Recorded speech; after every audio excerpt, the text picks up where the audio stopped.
Hello, and welcome to the Homeschool Sanity Show, your prescription for happier, healthier homeschooling. I'm your host, Dr. Melanie Wilson, Christian psychologist turned homeschooling mother of 6. Let's get started. Hey, homeschoolers. We are already well into July, and if you're like me, you feel like summer is slipping away. Fortunately, we can still make the most of it. I'll explain how. Before I do, I want to thank my sponsor for this episode, CTC Math. Are you looking for a new math curriculum? CTC Math specializes in providing online video tutorials that take a multi-sensory approach to learning. Favorably reviewed in Kathy Duffy's 102 Top Picks and the Old Schoolhouse Crew review, the lessons are short and concise to help your children break down concepts and appreciate math in a whole new way. The lessons are taught the traditional way, not to a test.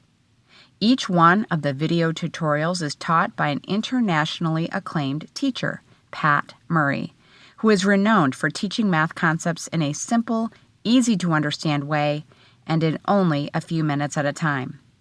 CTC Math uses a multi-sensory approach, having the combination of effective graphics and animation synchronized with the voice of a friendly teacher, together with practical assessment. This three-pronged attack makes learning so much easier and more effective.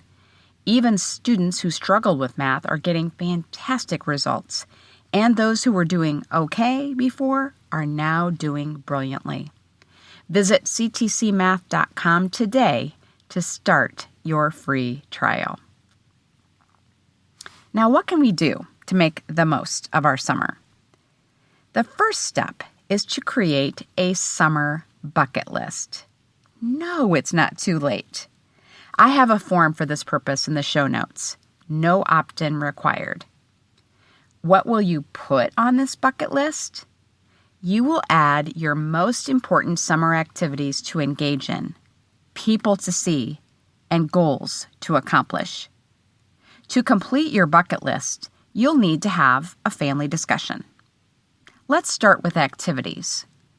What things do you want to still do to make it a satisfying summer?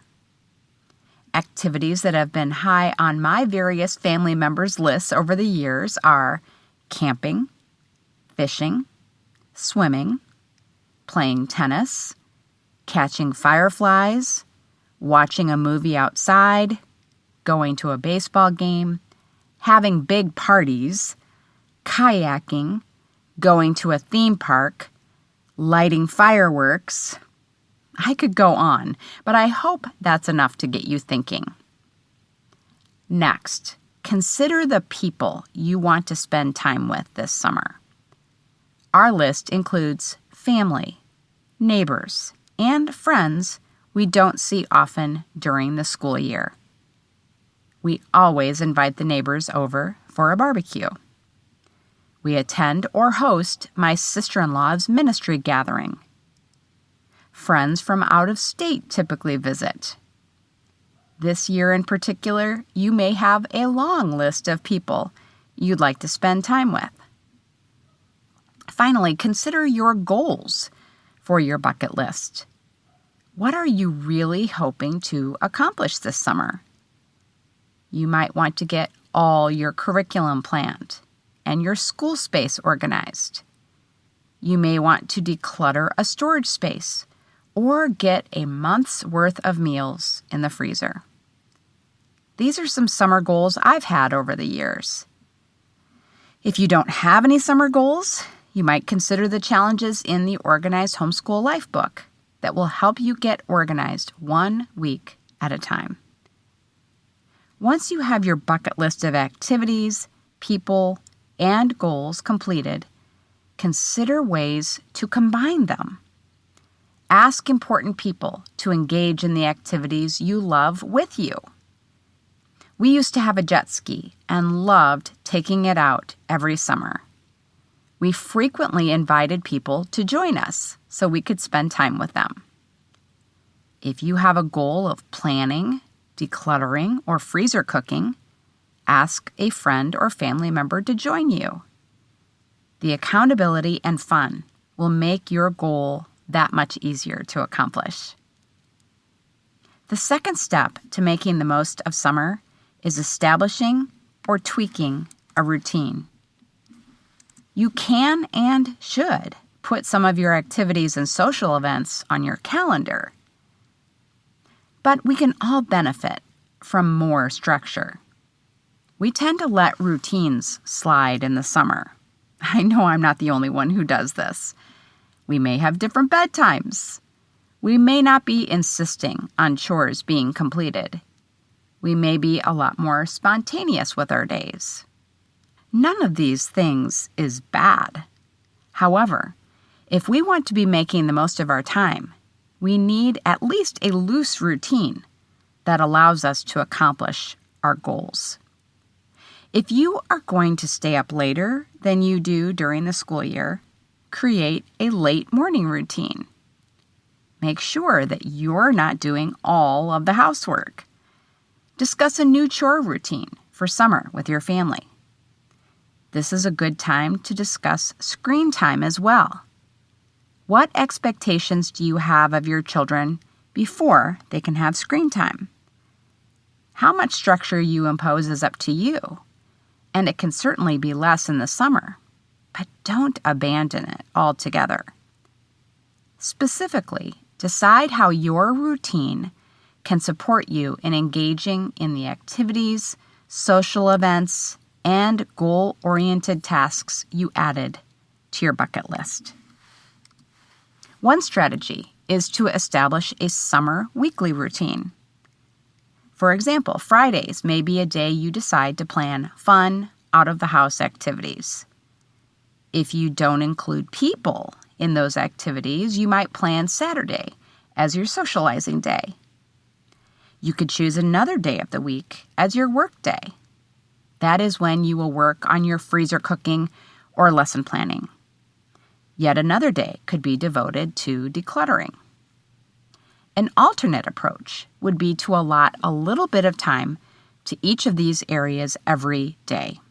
So you could have an hour for doing work tasks, an hour to work on curriculum planning, and an hour to work on decluttering, leaving the afternoon and evening for activities and socializing.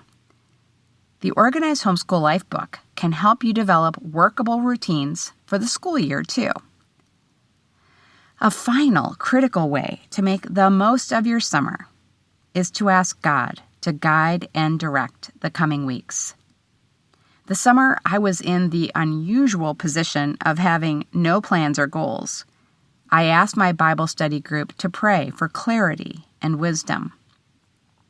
That night, I awoke and knew I was to write my first book, So You're Not Wonder Woman. Despite a number of previous attempts to write a book, I completed it that summer, and it felt relatively effortless. God knows where we need to direct our time. We can have peace and contentment as we trust that any disruptions to our plans are from Him. I've shared before about how a flooded basement led to our praying over our plumber who was to begin chemotherapy for cancer that week. God doesn't show us the purpose of interruptions every time, but He does so enough to lead us to trust and obey. Each day, ask God to give you His diligence and His joy as you go through your day. Trust that each interruption is from Him and will be used for your good and His glory. One last thing. If I could do my homeschool summers over, especially those in the beginning, I would relax a lot more. I remember one summer, I was so stressed about getting all my kids' lessons entered into a new digital lesson planner. I begged my husband to take the kids out of the house for the day. I was shocked by how long it took. The kids were home in a flash, and I still had what seemed like weeks of work to do. What was even worse was my experience of using this digital planner. My kids were confused and needed me to verify every single assignment on the system. Of course, we didn't get things done as planned, which required me to update the lessons for each student. I ended up using a super simple, customized student planner that I'll share with you in the show notes instead. But I look back on that day and realize that I could have had my husband take the kids out while I read a novel in my lounge chair. I truly believe that the Lord wants to bless us with relaxed days like this, but we do so many unnecessary tasks instead. Looking back, I don't derive any joy from thinking about my lesson plans, my organized homeschool space, or my full freezer. But I do delight in memories of kids splashing in the pool, playing badminton in the front yard, and catching fireflies.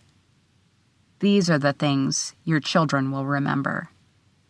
These are the things that God wants you to accomplish in your summer. Take your list and present it to Him and really listen to what He has to say. Add the things He tells you to add and cross off the things He says you don't need to do. I hope you're enjoying your summer. If you want to make the most of the rest of it, I hope you will make a list of the activities, the people, and the goals that matter to you. Then I hope you will adjust or create a routine to make them happen.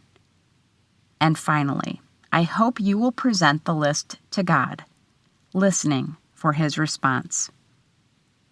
I also hope, in His kindness, He surprises you by telling you to take a day off, to kick your feet up and read a great book, or whatever it is that brings you joy.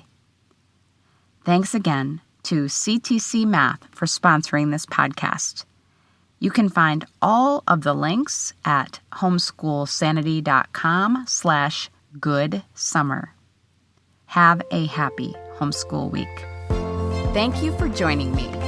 Happy, healthy homeschooling can be yours. It begins with one small step. Let's continue the conversation on social media. I'm at Psycho with Six. This has been a production of the Ultimate Homeschool Radio Network.